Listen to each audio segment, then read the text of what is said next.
so much. I love you so much. I love you so much. I love you so much. Hello, all you positive heads out there. Thanks for tuning your beautiful brainwaves into another episode of the Positive Head Podcast, where we are firmly convinced that creating success and happiness is rooted in understanding the ultimate nature of reality and the fact that as human beings, we are all immensely powerful fractals of the one and only source consciousness, which creates and animates all things. Now, of course, understanding this powerful truth is one thing. Applying this incredibly empowering wisdom to everyday life, well, that's another, which is exactly why we provide you with a fresh serving of soul food for thought 5 days a week to help constantly remind you of what matters most. You are it. And I'm your host, Brandon Beecham. I'm the reflection and extension of you who will be here each Wednesday interviewing a different consciousness changemaker. And on the other 4 weekdays, leading the way to ensure that your perspective is consistently expanded, your vibration is constantly elevated, and your heart is overflowing and full. Also, before we jump into today's episode, I'd like to take a moment to tell you about a few sponsors that not only help to make it possible to produce this show 5 days a week, but that I'm also genuinely passionate about promoting. Especially since they're helping to fund all the cool projects we have in the works, such as the Positive Head app, the docuseries that I'm intending to begin shooting within the next year, and whatever else we dream up over here at Positive Headquarters to help spread consciousness across the planet. Now, if you're short on time or just super excited for today's topic and want to dive right in and skip these ads, feel free to fast forward about 4 minutes to get right into today's show. That being said, I strongly encourage you to listen because the reason I'm passionate about my sponsors is because they've made a huge impact in my own life, which is why I've aligned with these organizations. And I firmly believe they can do the same for you too. The first longtime stellar supporter of the show that I want to mention is Gaia. If you're not familiar, Gaia is the go-to source for streaming consciousness content online with over 8,000 video titles. And you can sign up for your first month for only 99 cents at gaia.com/positivehead. That's spelled GAIA.com/positivehead. The second sponsor I'm extremely passionate about promoting is Purium. It's no mystery that bringing your mind, body, and spirit into balance is necessary if a person truly intends to manifest the greatest and grandest version of themselves. And as of recording this, it's been about 4 months since I started taking the Purium Core 4 superfood products every day. And I can honestly and sincerely say my mind, body, and spirit have never felt more in alignment. If you've been looking for a way to easily get superfoods into your system every day with a simple plan that can help you reestablish a healthier foundation and relationship with food, I cannot recommend for you to start with the Purium 40-Day Ultimate Nutrition Plan, which includes a 10-day metabolic reset and cleanse enough. I spent personally months researching Purium before I jumped in, and now myself and over 150 other positive heads have started with the 40-Day Ultimate Nutrition Plan, and many of us have continued taking the Core 4 products on an ongoing basis daily ever since. I personally intend to take them for the rest of my life because they played a huge role transforming my vibrational state.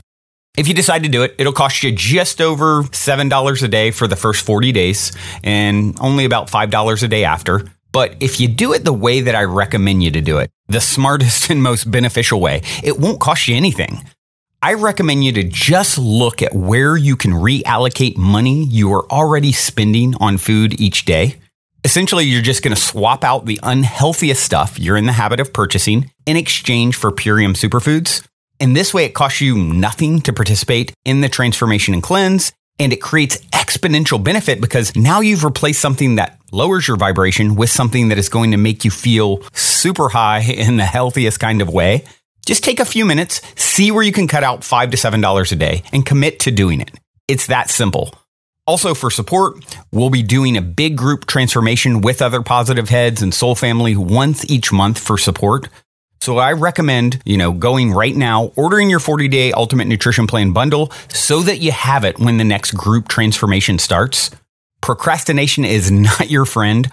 Order it now. You can thank me later, because I can assure you, you will not be sorry you've decided to send a message to the universe that you're ready to step up your vibrational game and reclaim your health sovereignty. Just head over to ishoppurium.com. That's spelled ISHOPPURIUM.com. Be sure to use the code POSITIVEHEAD, all one word, for either $50 off or a 25% discount, whichever is greater. And also, if you want to learn more details about the Purium products, why I'm so passionate about promoting them beforehand, you can go check out several videos I shot discussing these things in greater detail. You can also hear my interview with the very inspiring founder, David Sandoval. Much, much more over at positivehead.com/transformation.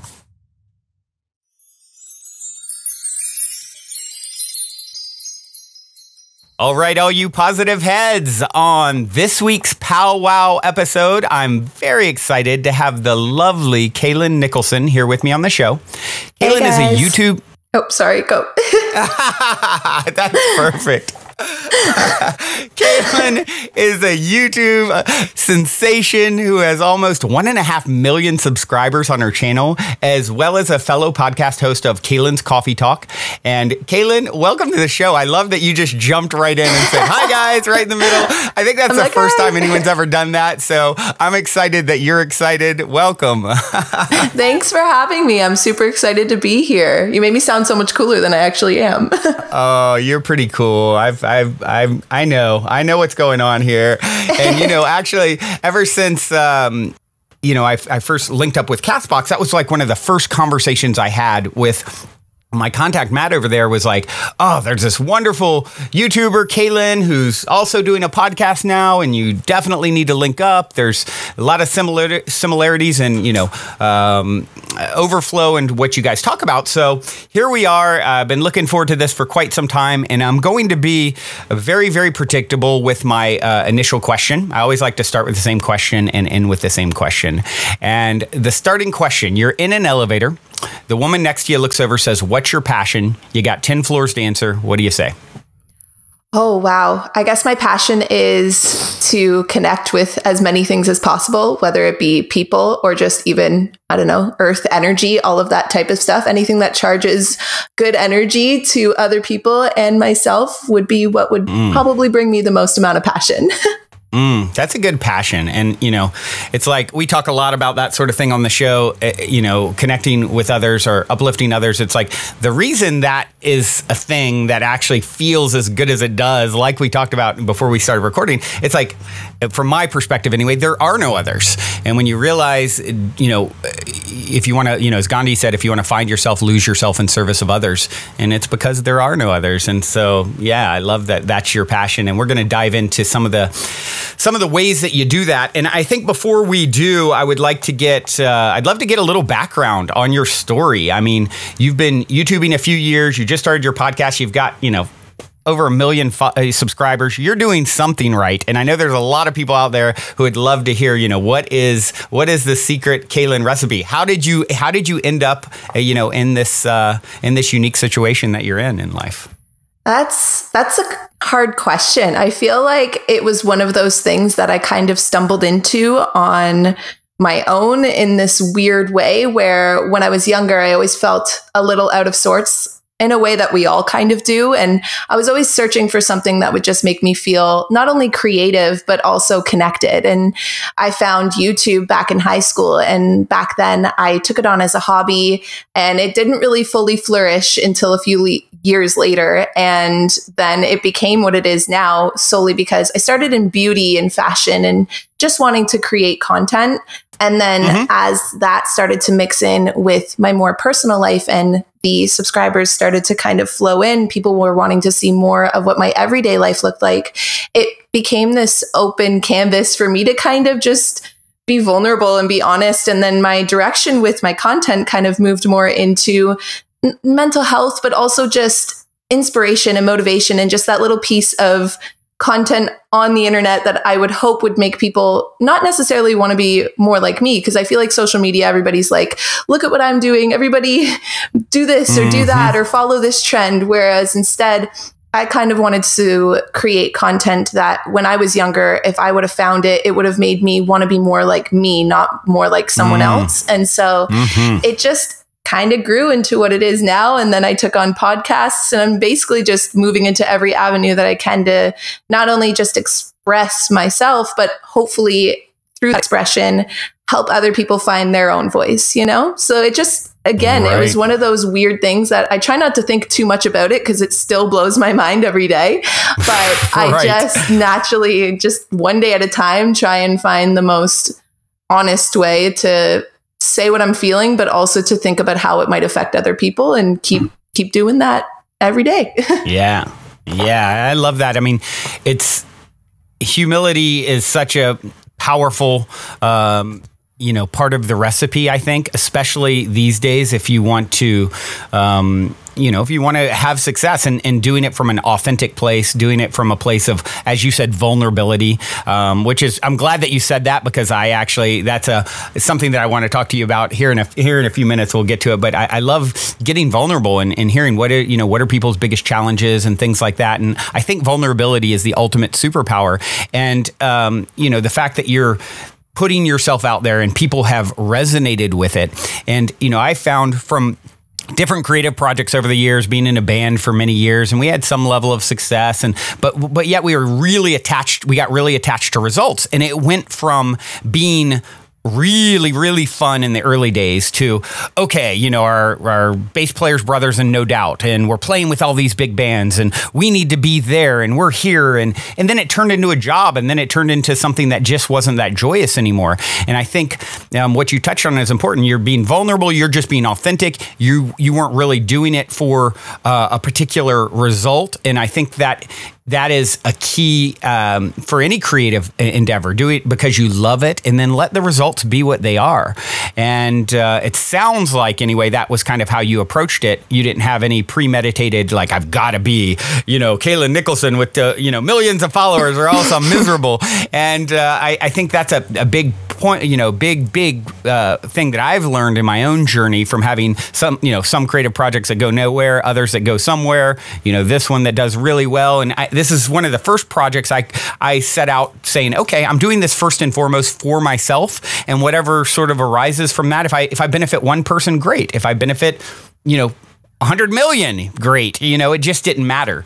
And I'm curious what your thoughts are on that, if you agree with that. No, it's funny you said that about the story with your band, because I would be lying if I said I didn't dip into times where I started to get wrapped up in the numbers, and you start to see like an avenue that you could go down, and you're seeing other people go down the same avenue. And for you, it was probably seeing all these bands that were just out there killing it. And for me, it was watching all these YouTubers get all of these subscribers and do all of these amazing things. And so there were definitely periods of time over the last few years that I think I started to get wrapped up in that and think, okay, maybe I should focus more on the numbers. Maybe I should focus more on, how to market myself better, how to do this better. But just like you said, it started to feel like more of a job, and all of the creative process and all of the good energy that was going into it turned into just kind of more black and white energy, like very structured energy, very rigid, and it took all of the fun out. And so it was honestly through trial and error, I think,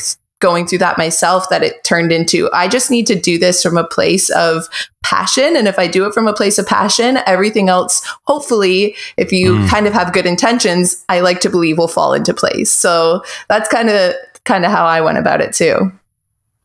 Absolutely. I think that is the formula, and to definitely the formula to enjoy the ride, because you have a healthy sense of detachment, and regardless of what unfolds, you're being really authentic. And I think that makes so much sense. Now, there are a lot of people out there who are looking to do creative ventures who are on the other side of the fence. They haven't put themselves out there like we have, and sort of open themselves up and expose people to their lives, and some people would look at you and think, this is crazy, like how you are that, open and out there. And, I've had people say that to me before, man, you share everything about your life. And like, isn't that unnerving? And yet there are those who really want to do it, but they haven't gotten off the fence and put themselves out there. And of course, it's not for everyone, but those that are drawn to really putting yourself out there. I know I was looking at some of your podcast, and you actually did an episode all about, putting yourself out there. Do you have any advice for those who are sort of just, starting to dip their toes in the water, so to speak? Yeah. I mean, the biggest thing I think with putting yourself out there is that it kind of forces you to be honest with yourself. Because I think if you're putting yourself out there and you ask yourself right before you're about to post something on the internet or post your first podcast or upload your first video, if you sit and ask yourself really quickly right before you do it, like, what was my intention with this? And am I being honest? I think that if you feel good about it, then it shouldn't matter as much how other people feel about it. And even if if anyone has anything poor to say about anyone else putting themselves out there, if you know that you were coming from a good place and you're just being yourself, then it says a lot more about that person or where they might be at, or it might make them uncomfortable to see other people putting themselves out there. So I think that with our life being as short as we know it to be, why not put yourself out there? Even if it feels uncomfortable the first few times, eventually you start to find your rhythm, you start to find your voice. And it also kind of forces you to be honest with yourself every time you want to put something out there, because that's when you're making content that's true to who you are. If it's going out and you're thinking, I am so excited about this, you kind of make this invincible barrier around yourself where if anyone says anything, you're like, yeah, but I had fun with it, so screw it. Right. And I think you touched on the most fundamental thing that I drum on this point all the time. And that is, what is your intention with what you're doing? And if you can always come back to what is my intention with what I'm doing, you understand the energetic signature that's the foundation of what you're doing. And if that's something that's really coming from a good place, I don't believe you can ever lose, regardless of any results, any of those sort of, superficial external results that people may look at. It's like you're gonna have a good experience if your intention is pure, and it's gonna be that it's gonna ripple out, right? Exactly. If your intentions are always good, then no matter what, you're having fun. Yep, exactly. So, as you've sort of grown, and this is something that I've dealt with as well, and I'm curious how you've handled. I gotta imagine as like a young, beautiful, woman who's video, a lot of video content. So you must have so many people coming at you to sort of connect and get energy from you. And that seems like something that is a challenge for, I always say for women in general, particularly women, it's like you get so much attention when you're a beautiful woman. And I've seen it where it, oftentimes can shut people down, where they're just so closed off and defensive. And I think to myself, wow, that's a shame that they have to kind of go there for self-preservation. And they've, now taking it where you have, a million plus followers online, doing video content, it must be like to the nth degree for you. So I know I get, I try and juggle all the people reaching out for interaction and attention and energy and do my best to manage it. I can't imagine, do you have like a team that helps you with that at this point, or what is your sort of way of managing all of that while also keeping yourself open and keeping that wonderful, inspiring part of yourself that is so crucial to your success? That's a question, honestly, I don't think many people have ever asked. It's so cool that you look at it that way, because it's such a true point. I think with social media in general, whether you have a huge following or not, we're constantly like pulling from each other's energy. And so for me, this year especially, I have hired on a few people that help me do emails and just help me reach out and respond to as many people as I possibly can. But I also have created a bit more of balance within myself, I think, with things like meditation. Something as simple as meditating every day gives me that chance to almost the way I kind of like to look at it is if you're driving and you have like a windshield and there's rain that's hitting the windshield, it's almost like hitting the windshield wipers and just wiping clean really quick. And it's almost like swiping that energy away so that I feel kind of refreshed, so that when I wake up the next day, I'm ready to go. Or if I'm doing my meditation in the morning, whatever hits me that day, I'm not bringing any residual energy that's being kind of pulled from me from the day before.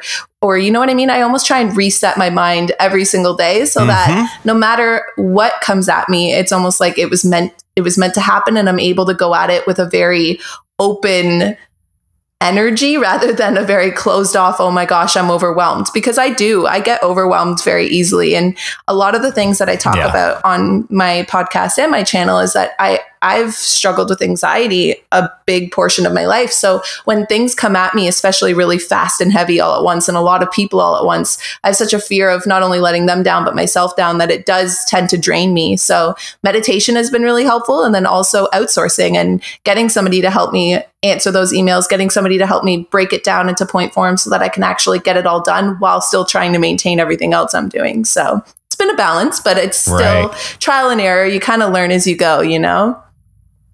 Yeah. And, you know, the way I view it is like, and I view everything from such a, you know, sort of a spiritual perspective, and I view myself as a being that is expanding, and collectively as humanity, I believe we're ascending into sort of the next evolution of ourselves, and part of that is expanding, becoming more than what you once were. And so I feel like some of these experiences, some of these things are reflections of that. Okay, well, you're expanding, and with that comes more being, you know, finding a path to managing more energy coming at you, more things to sort of juggle. And I think you're 110% right. And like meditation is such a superpower that obviously more and more people are realizing as the path to sort of, as you put it, I love your analogy of the windshield wipers. It's like it's the reset button, and when you start realizing, you know, you'll never get it all done. You're you know, from my perspective, you're in eternity right now. You know, you'll never get it all done. You'll never complete it. Whatever plateau you hit, there will be a new vista that opens up before you into, you know, it's kind of like graduating in, okay, you completed that level of the video game, now you're here, and this is like an eternal game that goes on. And so when you can relax into like, okay, I'm never going to get it all done, whatever I do, there's going to be more desires, more things that I want to accomplish, more things coming at me to be processed. And it's all about, you know, how do we step into that with as much trust and finesse as possible. And you know, I think people who do a lot and have a lot of energy, run a lot of energy through them, like I imagine you do, like I do, it's like it's easy. The downside of that can be agitation and anxiety and getting wound up, and it's meditation is such a discharge and such a way to sort of, you know, reset and set your day. I think starting your day meditating is such a wonderful way to instead of hitting the ground running, saying, okay, I'm going to get into this state before I do anything.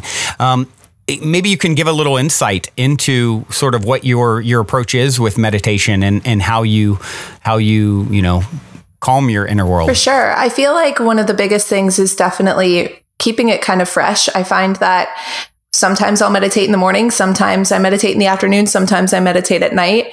Sometimes I'll meditate with a mantra. Other times I almost need something to kind of focus on, like lighting up some candles and stuff. Most recently, one of my biggest meditations that I've been doing, kind of like the windshield wipers, the biggest one that's been resonating with me recently is begin again. So every time I'm meditating and I find myself trailing off in thought, I think begin again, just start over, just begin again, just bring it on back. And not only that, I've been meditating in the morning as of recently too. That's been my more so routine. And doing that in the morning, that whole begin again, it also makes it so that once I am up and I am going, it's almost like this whole day, it was just a full new chance chance to begin again. Like yesterday's gone, tomorrow doesn't exist yet. Like it's so cliche, but it's so important because when you tell yourself like begin again, it's refreshing everything. And so that has been super helpful. But other times too, when things are, like you said, very wound up and very hectic, I almost kind of need a physical anchor. And so another thing that really helps me is yoga. And it's almost like a connection of moving my body, but also trying to move it slower. That's the biggest thing I notice every time I go to do yoga is I'm almost moving so fast that I'm not actually moving with my breath. And so when I find that I'm super wound up, I do yoga because it physically slows me down, which also makes me slow down my mental process and actually connect with my breath. And then that almost helps me ease into the meditation if I find that I'm super agitated. But again, it's different all the time because based on what's going on in your life, obviously, you're going to want to feel like that pull to do something a different way. Sometimes even reading outside, just taking a couple seconds, a couple minutes to just read a chapter of a book and just feel like the nice fresh air it's also a different type of meditation, but another type of resetting your brain. Just any way that you can kind of clear out any old energy and invite any new good energy so that you can move on with the rest of your day, just feeling connected, feeling connected, feeling conscious. I know you talk a lot about being conscious. So that's a big one for me too, is I just want to make sure that no matter what, I'm not kind of losing myself in reactions and I'm rather responding to life all the time. Right. Being proactive as opposed to reactive. Exactly. Like choosing your state, choosing the state that you're showing up in, regardless of whatever the circumstances may be. And I believe that is like a huge turning point in our own evolution. It's like, because otherwise it's like you become a puppet on a string, right? If this happens, I'm happy. If this happens, I'm sad. If this happens. And it's like when you start to realize, hold on, there is no out there. Out there is actually a reflection of an internal state that you've previously, internal vibration that you've previously offered. It becomes, a game changer. It's like, okay, well, what do you want to see next? Well, first off, stop reacting to whatever's out there currently and get into vibrational alignment with that, what you want to see more of. And, you had said something about meditation, that I think is really important for me. I know for a long time I was a little frustrated with meditation because my mind does go so fast and I have so much energy. It's like, I can't quiet my mind. I can't do this. And now I realize there is no right or wrong way to meditate. It actually just setting the intention to go and calm your mind and get into that meditative state to the best of your ability. I think you've instantly won. It's an instant win. And you are constantly it's every moment's another chance to turn it all around. It's like, begin again. It's like with every breath, I've heard it said, with every breath, you're being born anew, right? And so if you can think of it like that, okay, just the intention, I can begin again. Every moment's another chance to turn it around. I believe that's such a healthy way to approach meditating. Yeah. Well, even I was the same way. There were so many times where when I would sit down to meditate, I would almost get frustrated with myself, which was only feeding more negative energy. So lately, when I find that I'm sitting down to meditate and I really can't focus, instead of getting frustrated with myself, I try and ask myself, okay, what could I do right now that's going to make me feel really relaxed? Maybe sitting here staring out the window and repeating begin again isn't working, but maybe if I go read a book, or maybe if I go journal a little bit, or pull out my guitar, do something that's just going to pull me out of thinking mode and just into like being mode, then I will feel completely relaxed. And that whole shift in mindset with meditation has made it so much more enjoyable to find a way to meditate every day that isn't just, sitting for 30 minutes and closing your eyes and just completely wiping your brain of any thought. Sometimes that's just not realistic. You almost have to open yourself up to any kind of meditation and kind of have your own back in that way. Instead of getting mad at yourself, just be like, okay, well, obviously this is not working, and almost become curious, like, what could I do then? What other avenue could I take right now that's going to give me the same benefits and the same results, right? Right. Yeah. I mean, there's so many different ways to get into that that brain state really is what we're seeking. And moving meditation, people walking through a labyrinth, people going for a walk in the woods. I mean, yoga is a form of meditation in a sense. So it's a very good point. It's like, don't get attached to stories or techniques that have to unfold a certain way, or else it's a failure. So I fully agree with that. Mm-hmm. So now here's another thing that I'm curious about, that is sort of along the same lines. I mean, meditation is normally something that we're doing alone. I found as more and more, as more and more people are seeking energy or connection with me, it has made me, and I've always been an extremely social person. So, but what I found is it makes me value my alone time more, spending time alone, and I'm curious if that's been a phenomenon that's happened for you as well, as you sort of as your star has continued to rise, if you will. Do you find yourself desiring to spend more time alone? Ever since I was a kid, I've always loved spending time alone. I honestly think that from spending time alone, that's where I found my hobby in creating and making content and such. And so it's kind of a yin and yang. I think that I've gone through phases of my life where being alone has made me feel very insecure and scared, and almost like I needed to fill up my time with people. But in more recent years, and even just more recent months, I find there's something so therapeutic about having that alone time to kind of recharge. And I used to wonder, am I an extrovert? Am I an introvert? Because I resonate so heavily with both. But I've kind of come to the conclusion that my energy gets recharged around people, but my batteries, like, what we were talking about we were talking about earlier when it comes to just beginning again, refreshing your mind and opening yourself up without feeling like defensive. I think that recharge comes from spending more time alone. And so I definitely feel a bit of both. There's times where I think when we spend too much time alone, you get to that point where you start to feel that cabin fever, and you're like, hey, I need to be around other people. I need to have some sparks of light that come from different waves of energy from others and what they're going through and where their timeline is right now. And then there's also times where you're like, I just need to be away from everybody, and I just need to kind of zone in and recharge myself so that I can show up for other people again as my best self. So definitely both. Yeah. And that makes so much sense. It's like, and you can't really be of benefit to anyone if you're depleted, right? Exactly. So it's the idea, I think, is becoming, getting yourself in a state where your cup is overflowing, and then it's a natural sort of ability to share and give of yourself to others in a way that's not depleting, but it's an overflowing, right? I love that. Yeah, exactly. Now, speaking of overflowing or flowing and, this idea, I saw you did an episode on what we resist persists. That's one of my favorite, statements. I talk about that sort of thing all the time. What we accept, we move through. What we resist persist. And I feel like that's a big... that is a big, marker for a lot of people right now, that they're learning, hold on, I am on this journey of, self-discovery, self-evolution.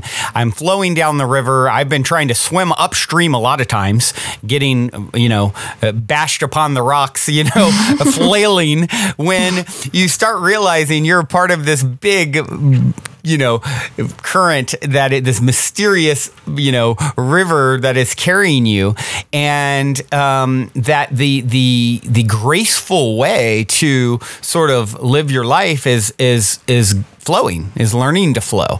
And I'm curious how your journey has flowed with that, how that has unfolded for you, and any, sort of insight into that, that perspective. Cause, I didn't have a chance to listen to the episode, but it definitely jumped out because it's something I talk about all the time. Well, yeah, I find for myself, the more that I tend to resist, especially the circumstances surrounding my life, the more that they become problems and obstacles for me. And someone that I have been just like I love reading Eckhart Tolle, and I'm still reading one of his books, me too. Brand New Earth, right now. And there is just so much wisdom in his words. And one of the biggest things that, so much. yes, like every single day, I always try and remind myself, like, what would Eckhart Tolle do about this? Every time I notice myself resisting, you know, when something bad happens, it can even be something as small as being stuck in traffic. And you were talking about this earlier, when we're constantly sharing and giving our energy on a day-to-day basis, it can become very easy to get agitated and irritable. And so instead of resisting, I try and think, okay, is there any way that I can kind of create some space between me and the way that I feel about this right now? And when I do that, I'm able to think, okay, I can accept that I'm in traffic and try and find, you don't always have to find a positive spin on everything, but if you can find a way to accept everything, then I think that, like you said, you no longer feel like you're swimming against the stream, or you almost don't even feel like you're being pulled by a current. You suddenly feel like things are kind of naturally flowing, and you stop seeing everything as good or bad, and you just start seeing everything as it is and you as you are. And you find ways that you can kind of sync with things going on, even if it's not the greatest, knowing that eventually you're going to learn something. Eventually you'll pull something from it. Or if you have to boil it back down to the belief that maybe just everything happens for a reason, then you kind of create that trust with the universe and that trust with yourself that no matter what you're going through, there's no need to resist it. There's no need to hide or to run away from it, because that's also what creates our fears. That's also what creates our anxieties, is when we run or we avoid dealing with things, we resist. So instead, with accepting it, they stop persisting. They stop becoming obstacles that we constantly need to learn from again and again. And there's something that we can put aside and actually start taking up the time and energy and space to live our lives rather than resist our lives, you know? Absolutely. Yeah. And, you know, I like to say, put it sort of like this. We're not here to be happy all the time, just blissed out. Everything is beautiful. We're meant to experience the contrast rather than thinking of it like I've got to be happy all the time or something's wrong. I've got to be blissed out and on cloud nine. Rather, being at peace with what is, right? So the ebbs and flows, the contrast of life, it's what, you know, you've never seen a beautiful painting without shadow. And if you saw a painting without shadow, it was like a blob of light, right? And so it's an important part of the journey to have these ebbs and flows.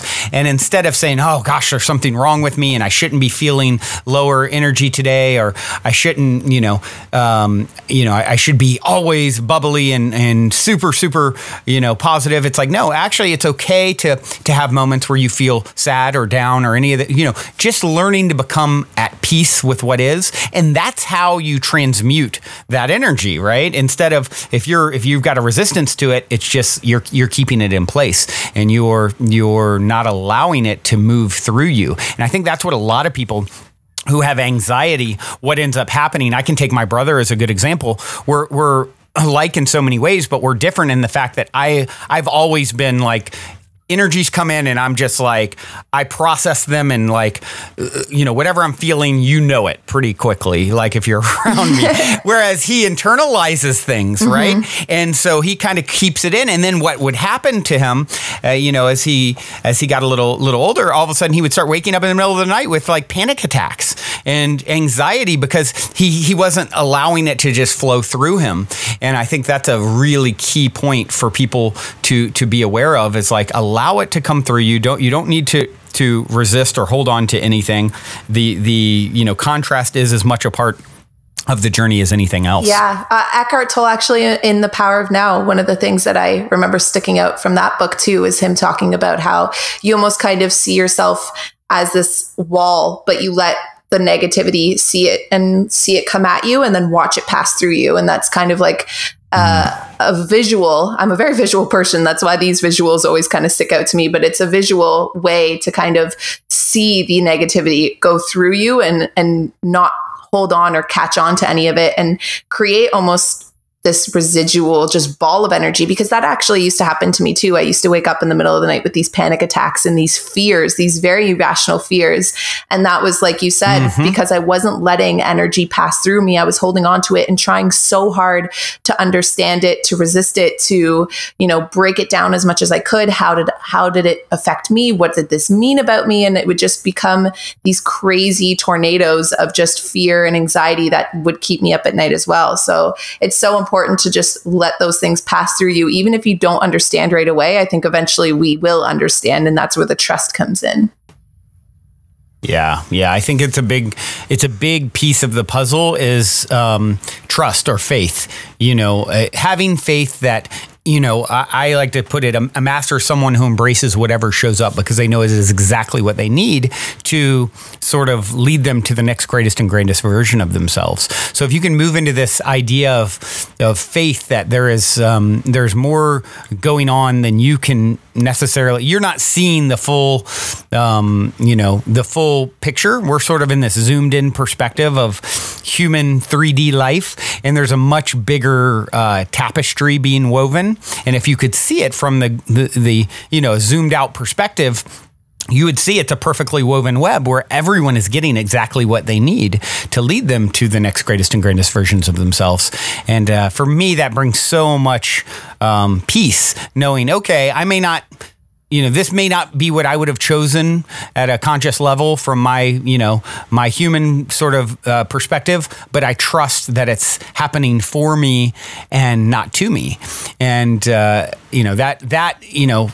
that perspective is one of the most profound ones that I've, that has served me, that shift in perspectives in my own life. 100%. And again, like you said, it kind of creates that detachment, right? So that no matter what's happening, you no longer feel like it's a personal attack. You see it as an obstacle or a challenge to kind of, or even an experiment. I try and look at things as like, okay, how can I make this fun? This is obviously not ideal, but maybe I'm going to learn something from this that's going to prep me for the next time around when something harder comes along, or when or if this ever happens again, I'll know exactly how to deal with it. And it's just kind of learning lessons, Right. And, I like to say if you view whatever it is as a lump of coal, and for me, and this, why is this happening to me? And, all those sorts of angles, perspectives on things, it stays a lump of coal. If you say, okay, I may not know it all now, but I trust and have faith that this is happening for me, then you start down the path of transmuting that lump of coal into a diamond. There's a gift somewhere behind it. And it takes putting the key in the lock and understanding like, oh, okay, I may not fully see it now, but I trust it. I have faith in it, and there's going to be something here for me. And by the way, if I'm down in a valley now, all that means is there's an uptick coming, right? Yeah. I'm going to, the ebbs and flows are a part of this. And if I'm, okay, I'm down and out, I've hit a rough patch. Okay, I should be excited because that means what's coming, what's inevitably coming is the upswing. Yeah, and the upswing is always the best part. That very beginning of an upswing, when you feel things starting to click together again, you feel yourself coming together again, you almost feel better than you did around the first time. The upswing is always so good that you kind of forget about how crappy things were, and you start feeling more like yourself, or you feel better, or you feel more connected to your life weeks or sometimes maybe even a year later, depending on what kind of ebb or flow you're going through. That makes you feel like, oh, now I get it. Now I'm better off. And however many times you go through that, eventually you start to learn that when you feel yourself going through that valley, that dip, you think, okay, I know that I want to be really upset right now, but I know that in a few months or maybe a year, I'm going to look back on this and be like, I wish I didn't waste so much time knowing that it led to this. So then again, that's where that trust comes in, just like you said. Yeah. And if you can embody that perspective in the in the valley, so to speak, I believe that is when you are showing yourself to have sort of up leveled.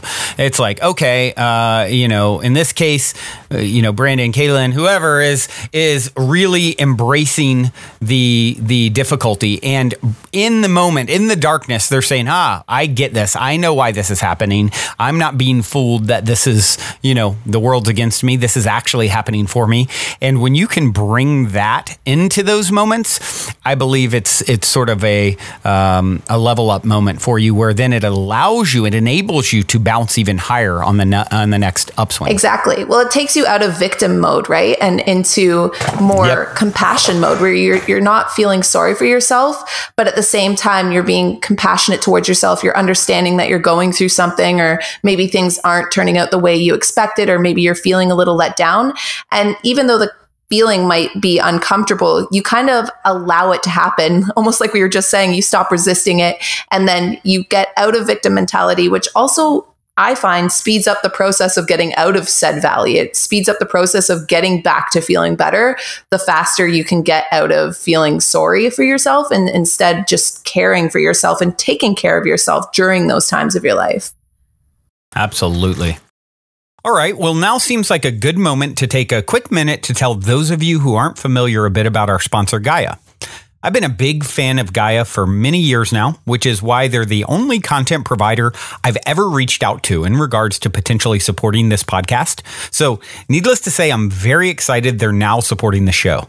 Gaia truly is my personal go-to source for streaming consciousness content on the web. They have an incredible 7,000 plus exclusive videos covering 5,000 years of wisdom. Just to give you an example, on the show Missing Links, the incredible researcher Greg Braden explores all the biggest questions concerning who we are, where we come from, where we're going, by connecting the missing links between science and spirituality to complete our understanding of humanity's history and to better understand the interconnectedness of all things. Awesome, right? And that's just one example. As you guys constantly hear me say, it's a daily conscious effort to maintain an elevated vibration. And if you're looking to go deep down the rabbit hole to do so, then Gaia is the best place I know of to do it, period. And you can sign up for your first month for only 99 cents at gaia.com/positivehead. That's spelled GAIA.com/positivehead. Check it out.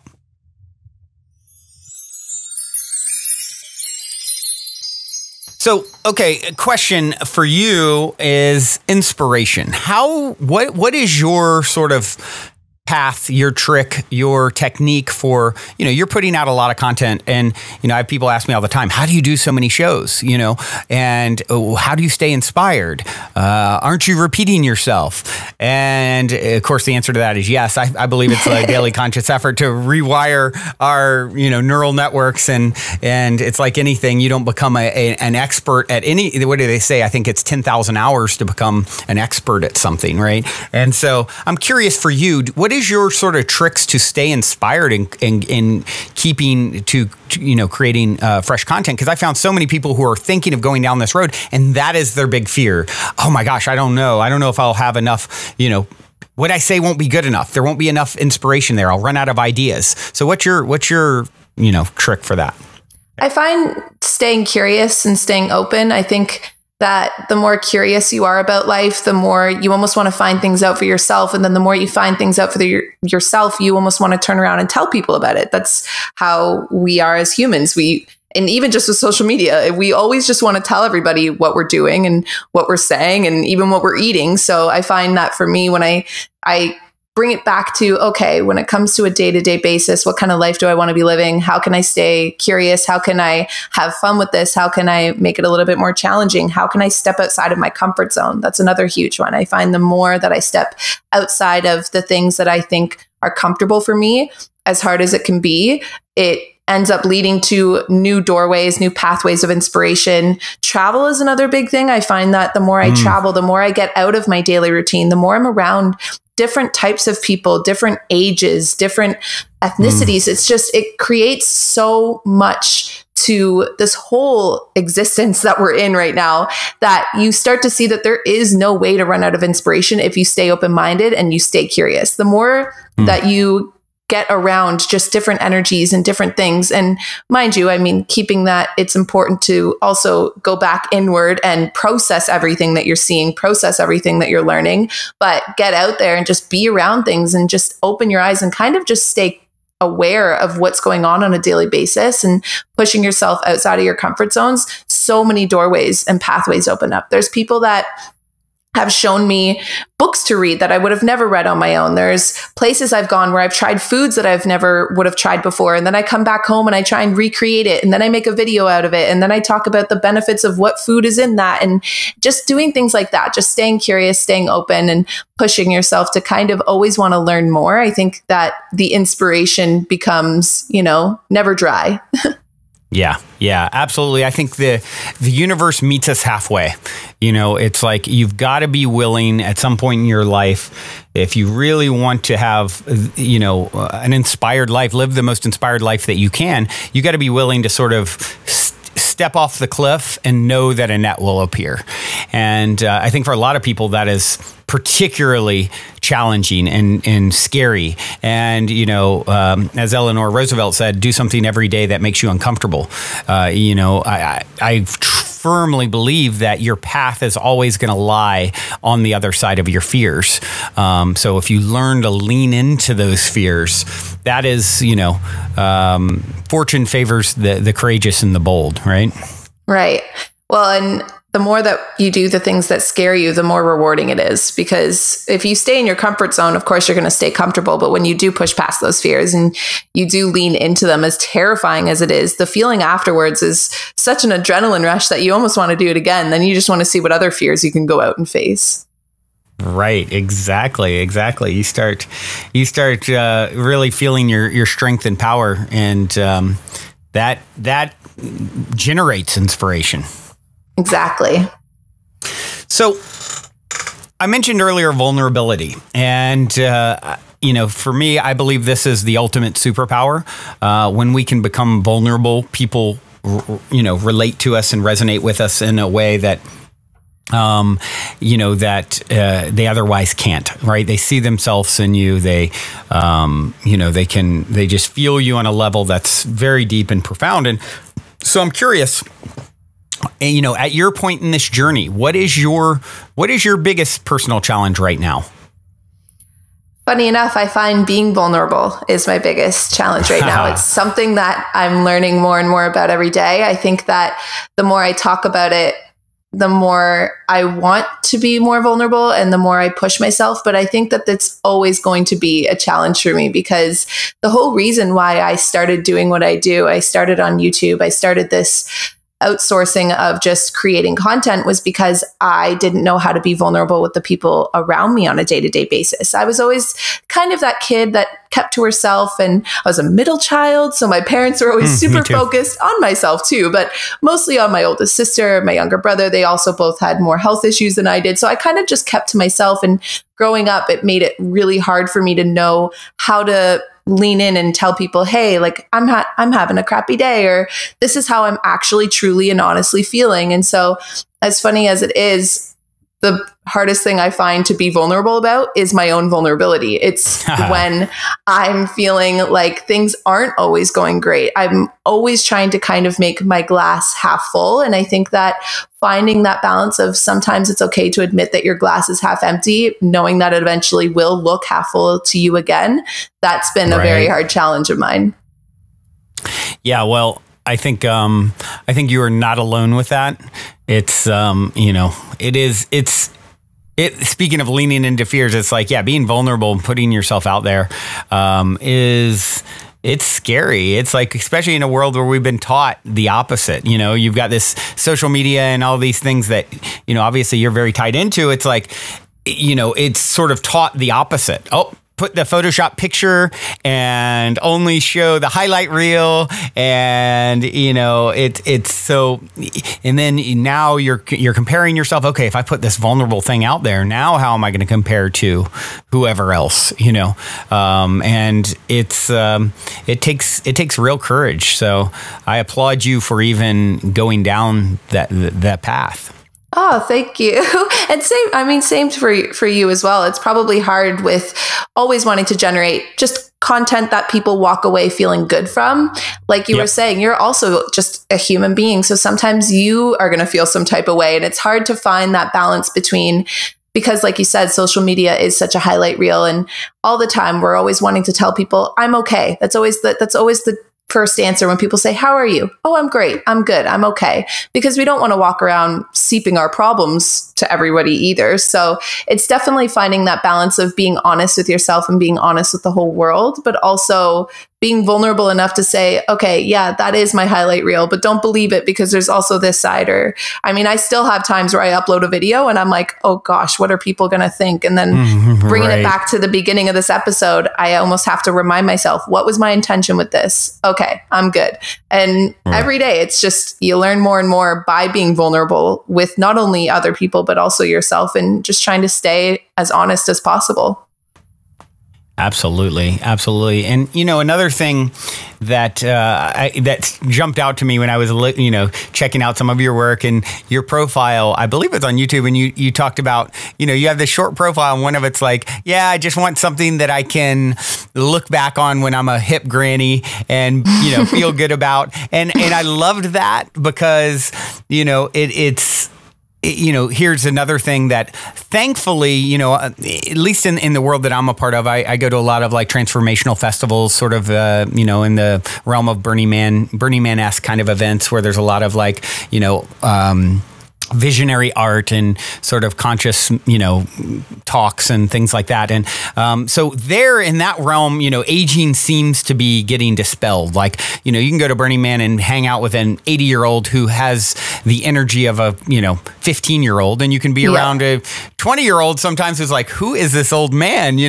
And so I love seeing anything and everything that is sort of uprooting this idea of aging being bad. And, from my perspective, it's like, I always say on people's, when I wish people, happy birthday on social media, on Facebook or whatever, my thing I always say to them is happy 3D incarnation anniversary. It's like, because none of us were like created on our birthdays. And from my perspective, I believe we incarnated in the physical dimension, and we're actually eternal beings that have always been and always will be. And we have amnesia to that fact until we start remembering, which many people are, and having sort of memories and visions of times before or time future when, and then you got the whole idea that there is no time from the ultimate perspective, and so, that just jumped out at me, and I'm curious what your thoughts are, especially once again, getting back to being, a young, beautiful woman who's sort of so much energy, especially yet again for women, is put on aging and how important it is to look a certain way or what have you. I mean, it is for us all, but I would say particularly for women, it's even more challenging. I'd love to hear your thoughts on aging in general. I mean, for me, one of the biggest things that, like I said earlier about doing what I do and even just aging in general in life and why we're here, I'm always trying to discover, and I'm always trying to figure it all out and answer that big giant question, like, what is the whole purpose of all of this? And I think that when you get away from the whole beauty aspect of life, or the surface level beauty, I guess I would say, you start to realize that there's a part of you that's inside of this body that we're in. And that part that's inside, I can remember feeling that part when I was 5. I can remember feeling that part 5 days ago. And I'm sure I'm going to remember what it's like to feel it at 50 or at 80. Mm-hmm. And all I can think is that if I'm lucky enough to be one of the people that gets to live out a full, long, healthy life, then why wouldn't that be something to celebrate? Why wouldn't that be something to enjoy? I think that anybody that has the blessing, I guess, to age and to learn and to spend more time on this earth and to spend more time to understand this earth and to be around other people and to give back to the energy that's here, then that should be something that we're constantly celebrating rather than fearing. I think that when we fear and when we resist that age, then we are connecting our values with things that are surface level.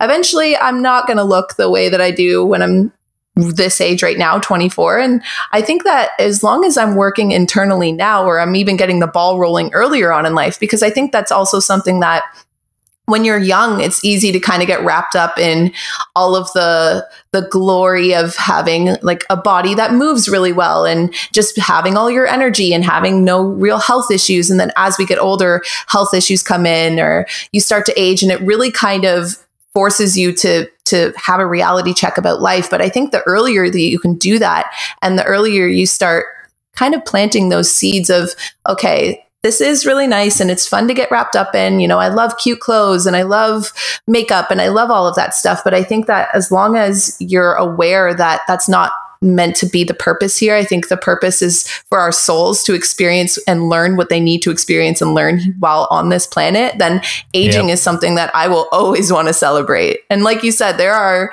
like my Nana, for instance, I mean, she's in her 70s and she goes out and parties harder than I do. And so it's just one of those things that, exactly, I'm like, if I can be like that when I'm older, then why would that be something I fear? I think that no matter what, the energy that you're giving out, no matter how you look, no matter what age you are, it says a lot more about who you are as a person.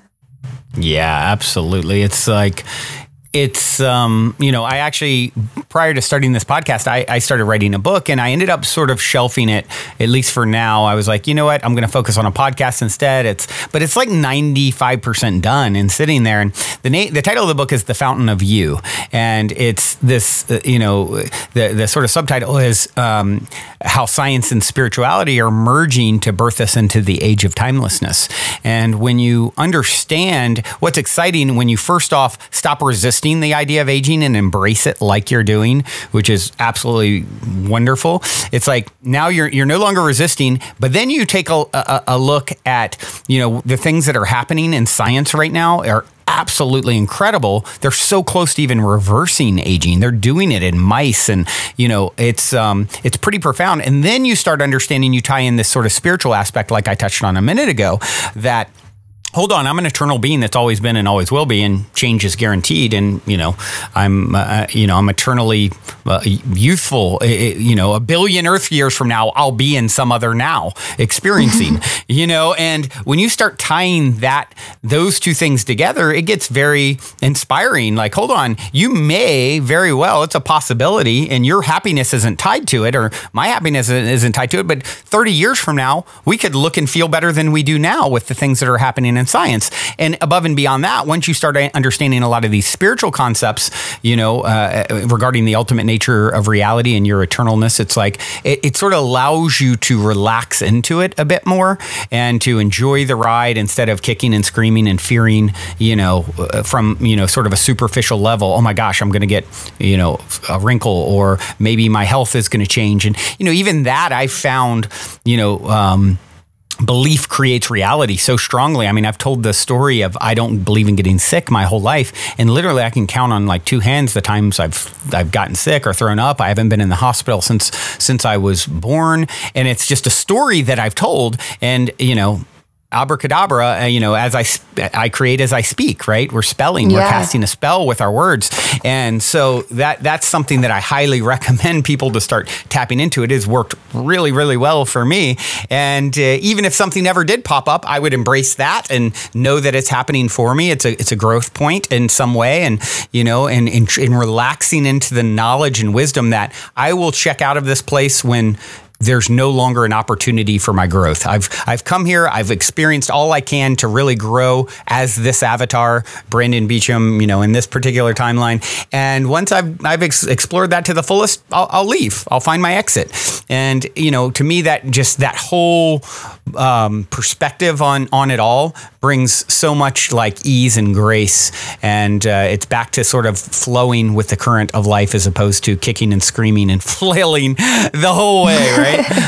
Exactly. That's so true. And I'm a big believer of that too. And how you were saying that, I like to believe that we are souls that have been through many different lifetimes as well. So I think that's so cool that that's something you believe in as well, because I feel like it's becoming a more common thought, but for sure, it's one of those things that makes you feel, again, a little bit more, not detached in a bad way, but detached from, that's how I feel okay knowing that if this life does ever end, and like you said, my growth here and as being Kalyn Nicholson is done, then I know that whatever comes next, I have faith or I have trust in it, even if I don't know what it's going to be yet, that it'll be meant to happen as well. So you kind of learn to open yourself up and flow with life. And it also does arise from the whole begin again thing too, where if every day you wake up and you almost erase everything that's happened up until this point, then you're not thinking about how much younger you used to look. You just wake up and say, this is who I am today. And I accept this and I'm going to make the most out of it. And then you go and you do. And it's a beautiful, beautiful way to navigate your existence from my perspective. So, yeah, I think it's like such a beautiful sort of romantic notion too. It's like, oh, I've had all these other, existence, all these other lives that I'm connected to, and the souls that, one of my favorite powwows was with a guy named Dr. Eben Alexander, and he wrote a book that I think it's called Proof of Heaven, if I'm remembering. It did really, really well. Oprah had him on. And, he basically is a Harvard neurosurgeon who didn't believe in sort of any of these sort of concepts. And then all of a sudden, what do you know? Coincidentally, the Harvard neurosurgeon brain specialist got meningitis, and his brain was destroyed. Like, he went from one day being fine to the next day in a coma.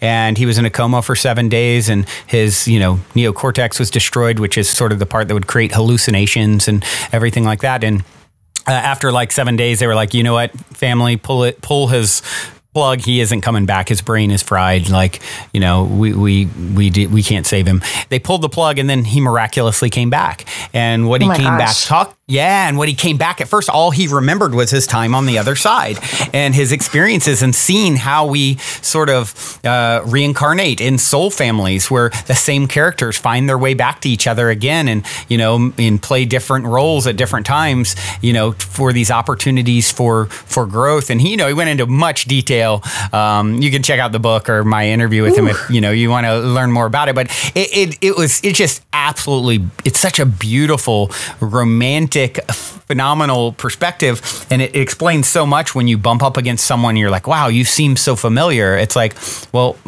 because you have, bumping up against anyone out of 7 billion people on the planet is like hitting the lotto 100 times in a row.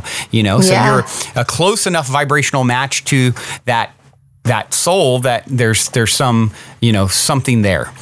And most likely, from his perspective, some history there. And I just think it's phenomenal I always am curious about that whenever I bump up against anyone. Oh, what is the history here, And I think one day we'll be able to see more and more of it. I know more and more people in my world are having sort of recollections of those sorts of things and recall. And it's just fascinating to me. I actually did a past life regression one time where it was basically just like a deep meditative space or state that they ask you these questions, and they're trying to pull upon past lives. And one of the things that the girl had written down that I had said was that the highlight of my life at that point was that I was a mother, and one of my kids, I could vividly see his face. And she asked me if he was somebody that was in my life presently right now. And I said, not yet, but he's coming really soon. And that was actually February of this year. And so I'm a big believer in that too. And now I'm just like waiting around to see where this person is going to pop up into my life. And I'm going to be like, there it is. It's such a cool concept to think about. And I definitely need to read that book. It sounds so good. So good. And he's so fascinating, on how he breaks down, how he navigated in that realm using vibration to sort of go through these different levels, and just such a fascinating account of what's going on. And, he talked about how the villains in your story are oftentimes your closest friends on that side. They play these roles for you. And all of that just so resonates. And I've had experiences in my own life. I can think of my last partner.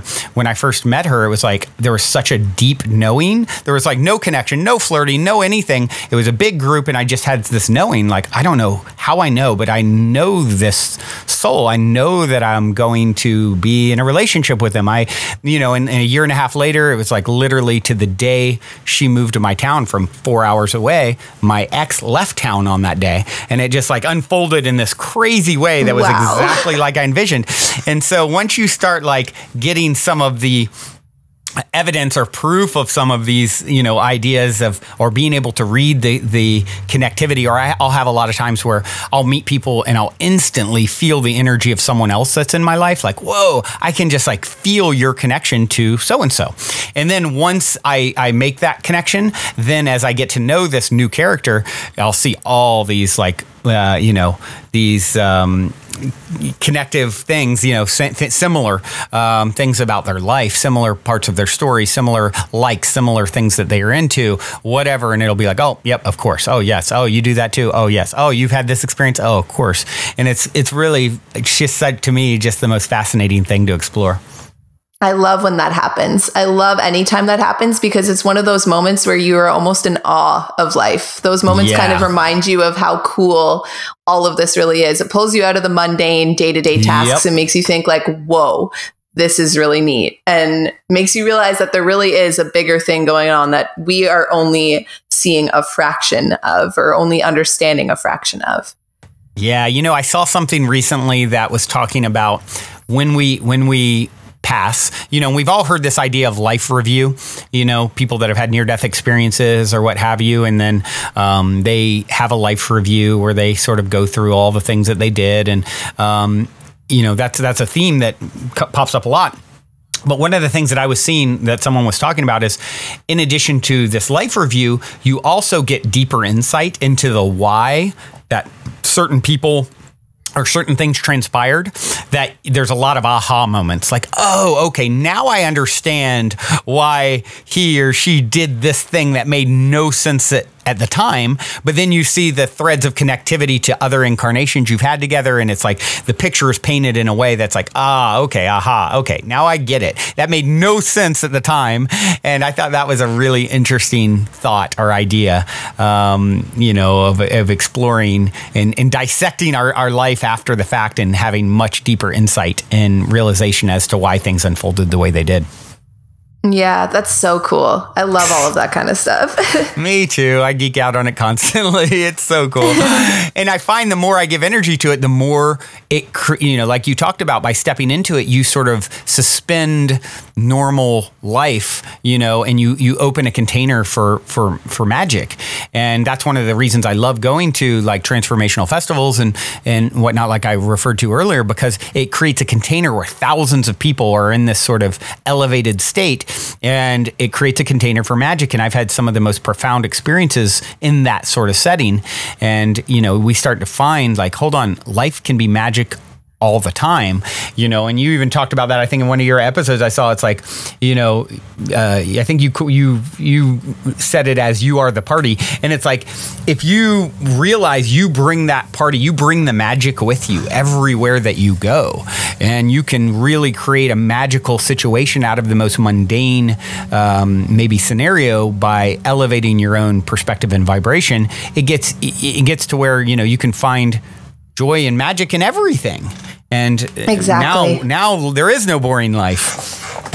Exactly. And that's like what I was saying earlier about inspiration with traveling. I find that those times where I'm outside of my comfort zone, I'm almost trying to be like, okay, how can I show up and be very present here? And just like you said, you create that magic, you bring the party with you. And I feel like also too, other people, it's crazy how small, even just to the tiniest facial expression, we pick up people's energy. So I think that when you give out good energy and you're in those I am the party kind of mindsets where you show up and you're just ready to share that magic with other people, I think other people that are feeling the same kind of way, or even people that aren't and want to feel that way, start to gravitate towards you, and you start creating these crazy phenomenons and these crazy experiences. And almost like we were saying earlier, those deja vu moments where these moments of time in life where you're pulled out of the mundane and you are so aware of the magic that everything is, solely based on the vibrational pull that you're putting out there and bringing in towards you.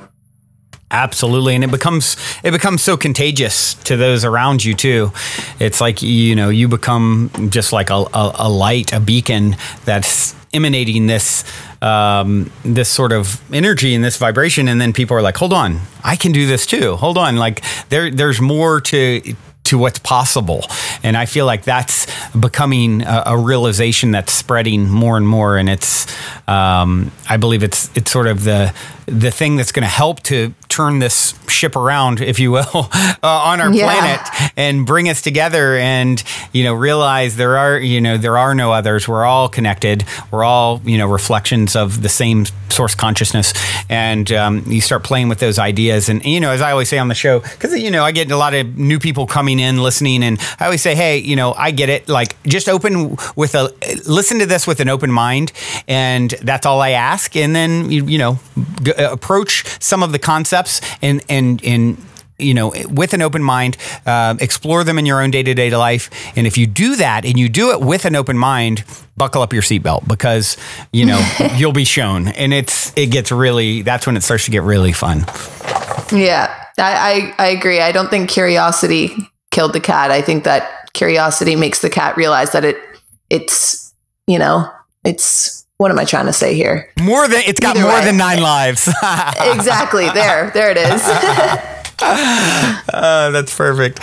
So one of the things, Kalyn, that I love to ask is, getting down this rabbit hole of magic and, synchronicity, serendipity, positive paranormal sort of stuff. I love to ask if, my guests, if they have a story like that, a story of synchronicity or serendipity or a positive paranormal story that you'd like to share. I feel like I have quite a few, but one of the biggest, most predominant ones that always sticks out to me, it happened this year. I went on a West Coast trip up in Canada. It was through the Rocky Mountains of British Columbia and Alberta. And I took my dog and we just jumped in the car and we did a whole road trip around the mountains. And one of the things that I wanted to do while I was out there was go camping. So I wrapped up a bunch of food and just threw my dog in the car and we grabbed this tent and we went camping out in the mountains. And it's something that I've, one, never gone camping alone, but also two, I've noticed that as I've gotten older, spending time outdoors is something that I really need to make an effort to do because it's something that when you're a kid, you're just always outside. But when you're an adult, it's not as easy. So It was one of those things that while I was camping, I was like really just infusing myself with how good it felt to be outdoors. And the following day, the very first day that I was camping, because I was there for 2 nights, I decided one thing that I also kind of gave up in my adulthood was taking naps. And so I was like, I'm going to take a nap outside under the sun, something I don't know if I've ever done, or maybe I did as a kid, but either way, it's something that is so simple, but I feel like just sounds so right now. So I lie down in the sun and I take this nap and it's so weird. I went into this place of almost like in between. I don't know if I was fully asleep or not. I know I definitely wasn't awake, but it's almost like a meditation in a deeper sense. And I could feel myself floating above my tent and I could see myself sleeping in my tent. And it was so just surreal. And then I went up higher into the clouds and then I was like, I wonder if I could do this the opposite way. And I felt myself go down into the ground. And all at once, while I was experiencing all of it, I could also tell for some reason, or just knew for some reason, that I was part of the earth and that I was the air. Like I wasn't looking at it as myself. I was looking at it as the air was looking at me, if that makes any sense whatsoever. But it was one of those things that when I woke up from this nap, I thought that maybe 5 minutes had passed and it had been an hour and a half. And I don't think I've ever felt the same since that day. It was back in July, but I had just such a revelation of how connected everything really felt and how connected everything really is. And especially we as humans to not only the outdoors, but just to everything, to life, to air, to earth, to fire, to water, to all the elements, to spirit. It just really opened up a whole avenue. And again, like you said, like I have only dipped into that magic, but it definitely made me thirst for more. And it's one of those experiences that I had that really just shifted the way I look at everything. So that would definitely be mine. Do you have one? Oh, wow. I haven't had anyone ever turn the question on me. I've shared so many stories of synchronicity and serendipity. And, what's interesting is I've never had anyone ask me the question, but what happens with the show, because I'm recording it, on a regular basis, 5 days a week, is a lot of times I'll get questions from people and then something will pop up in my own life. It's like, there'll be like 3 or 4 things that string together as a synchronicity to be like, oh, okay, this is what I'm supposed to talk about today. It sort of gets revealed to me. And there will be, okay, today we're going to talk about this. And before we do, I'm going to go read a review on iTunes because, I love my iTunes reviews and they help us to reach new people, yada, yada. And so I'll go and I'll read the review on iTunes and it's all about what I'm about to talk about. Or, and I hadn't even looked at it before. I just go in queue of what was there last. But, one that comes to my mind that I'll share with you because of what you just said. And it's not actually my story, but I referenced a little bit ago my former partner who I met and I just knew I was going to be with. And then it unfolded in, the trippiest way, like literally the day she moved to town, my ex moved out of town. And, so that's a little bit of one. But she had a story. You were talking about having a past life regression. She did energy healing. She's a Reiki master and she did energy healing course over several years and went to Hawaii with her teacher at the end of it for like a week or two and did, this intensive study and work. And the part of that was doing a past life regression. And in that, she saw that she's Ukrainian and Russian, lives in the States, but born in Ukraine. And what she saw in her past life is her living in the 1500s in some town in Russia. She got the name of the town. She was there basically just like ghosting this other version of herself. And that she said, it was very detailed. This woman had a child earlier in life and he had left to find his own way. And as often happened in those days, they don't, find their way back. They get a family and settle down somewhere else. And so she hadn't seen him. And she was like a medicine woman that lived on the outside of this little village. And what happened with her as she's ghosting this woman, this other her, the woman one day was out picking flowers. She wanted to go out during the full moon and pick some particular flower that bloomed during the full moon. And she said the trippy thing for her is she had all this woman's knowledge, so she even could identify that flower now and what it does, and it helps with wounds. And so she went out and she's ghosting this woman, and she is nervous for her because she's going into the woods at night, in the 1500s out in the middle of nowhere, right? She's like, something's going to happen, but nothing happened. The woman picked the flower. She took it back to her little cabin. The next day, the woman is at the waterway getting water to bring back to her cabin. And the townsfolk, a couple of them run up in a panic. 2 young boys had been attacked by a bear and they wanted to get her, the medicine woman, to come and see if she could do anything to help. And she said she had a moment where she kind of froze, like, do I go back to my cabin and get this flower that I picked last night that is particularly for wounds, or due to, the gravity and nature and timing of the situation, do I just go straight, not waste time and go straight to try and help these boys? And she opted to go and help these boys without going to get this medicine, this flower. And she got there, tried to help them. She was unsuccessful. They died. And the boys basically, after the boys died, the townspeople basically just like turned on her, like sort of blamed her in some way. And she became very sad, very depressed. People stopped coming, to the woods to, visit her as a medicine woman. They just left her alone. And she sort of over the next year, in a state of depression and sadness, sort of atrophied. And then it fast forwarded to her being on her deathbed. And so my ex is there in sort of spirit watching herself cross over. And what she said happened was, because she was there this time, she was able to give perspective to the woman / herself, right? This dichotomy, Whoa. both separate but the same. She was able to actually help give her perspective on how it's okay and, see the lesson from a different perspective. And that completely transformed the woman's crossing and her experience after crossing. So she actually now sort of rewrote history in a way. And the woman, she said what the woman did then is merged completely with the forest that she had lived in and became one with the forest. And then she came out of it.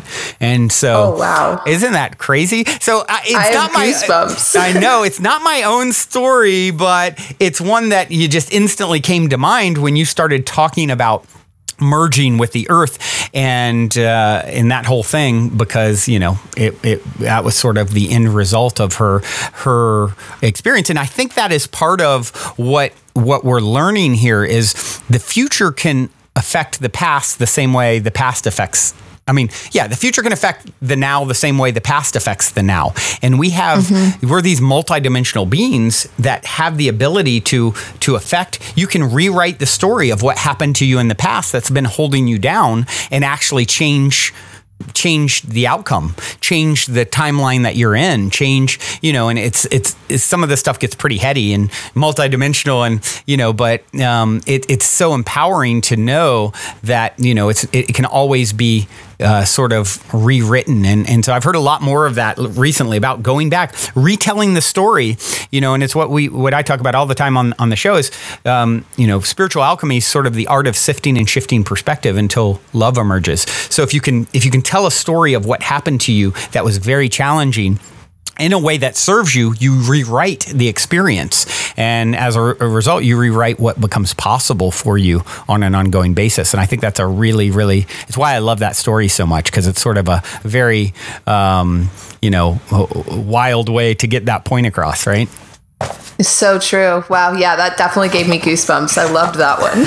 Yeah, it's a good one. It is definitely a good one. And this has been a good one. Kalyn, you are such a lovely, lovely light. And I so appreciate you coming on to connect and share and doing the work that you're doing, changing people's lives and helping to give helping people to sift and shift their perspectives, as you are doing it for yourself. I always say we teach best what we most need to learn. And, you have that humility there, the vulnerability, you've got all the things. And I am so pleased to have had the chance to connect with you. Well, thank you so much for having me on your show. And you're such a bright light as well. This was such a good energy conversation that I feel like I'm going to be in a good mood all day today now. So the feeling is mutual. Me too. It definitely has been very, very lovely. And a couple last things I would like to touch on. One is for those who want to continue following your work, maybe you can give a quick, recap of best way to connect with you. Yeah, for sure. There's my podcast channel as well, which I'd love to have you on, by the way. But if you want to check out, just go on to anywhere that you listen to podcasts and you can just type in Kalyn's Coffee Talk. And my name is spelled Kalyn, which is one of the trickier things for a lot of people. And even just on YouTube or anywhere, if you type in Kalyn Nicholson, I'll pop up. You'll find me, especially on YouTube. My channel is just under my name. So yeah, if anyone wants to come and hang out on that side of the internet as well, they're more than welcome to. I have a feeling there will be many people that want to come hang out on your side of the internet, Kalyn. And I would like to leave it with one final question. My predictable intro and my predictable outro. And the outro is this. In 60 seconds or less, what is the meaning of life according to Kalyn Nicholson?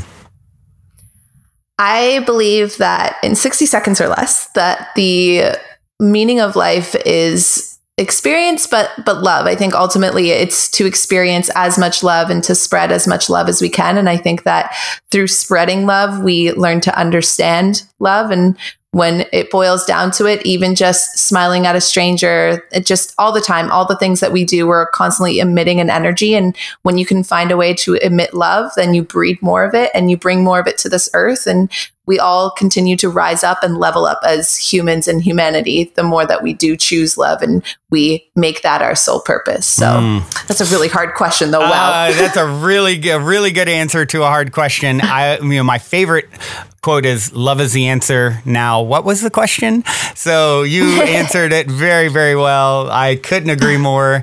And Kalyn, thank you for all that you do. So appreciate you. Thank you so much. And thanks for having me. Well, everyone, that concludes this week's interview episode. If you have enjoyed this positive download from our hearts and minds to yours, please take a minute, give us a rating or review on iTunes. Since iTunes is the holy grail of all things podcasting, your good reviews help us to reach more listeners. Also, we would be extremely appreciative if you would tell your friends and family about the show. Our sincere intent with the Positive Head podcast is to spread positivity to the world because we're selfish, quite honestly. I say that jokingly, but really only halfway joking. I'm referring to the good kind of selfish based on the knowing that we all get what we give in this life, because when we give, we're actually always giving to extensions of self, since we're all really one in the same consciousness, just in different bodies. So if you want to be a good selfish along with us by helping to spread the positivity, by all means, please proceed to shout about the Positive Head podcast from your rooftop. Otherwise, as you continue on your fabulous journey in this 3D reality, be sure to remember this. As long as you ain't dead, you're already positive ahead. Journey well, everyone, and thank you for being.